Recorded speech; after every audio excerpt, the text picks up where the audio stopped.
មិននឹកស្មានថាបែកគ្នាជាង10ឆ្នាំលោកកៅគួយនៅតែអាចយកសាវតាជាអ្នកក្បាច់គុណចូលរួមក្នុងបេសកកម្មនេះបានសោះណោះខ្ញុំក៏មិននឹកស្មានថា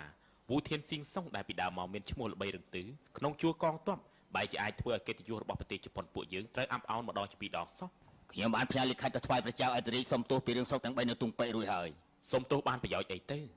រឿងនេះគឺតាក់ទងដល់គម្រោងការរបស់ប្រទេសជប៉ុនពួកយើងចង់លេបយកពិភពលោកទាំងមូលតែការបរាជ័យរបស់លោកលើកនេះធ្វើឲ្យពួកខ្ញុំខាតបង់ពេលវេលាយ៉ាងតិច5ឆ្នាំទៅដល់10ឆ្នាំបើសិនជាគុំតែបានលោកនាយធានជងការពារលោកដោយអស់លទ្ធភាពទេនោះលោកត្រូវគេបញ្ជូនត្រឡប់ទៅប្រទេសជប៉ុនវិញហើយលោកកៅគួយលោកកុំបារម្ភអីខ្ញុំនឹងយកគុណសម្បត្តិលៀងទោសបញ្ចេញយកពេលវេលាដែលបាត់បង់នោះមកវិញ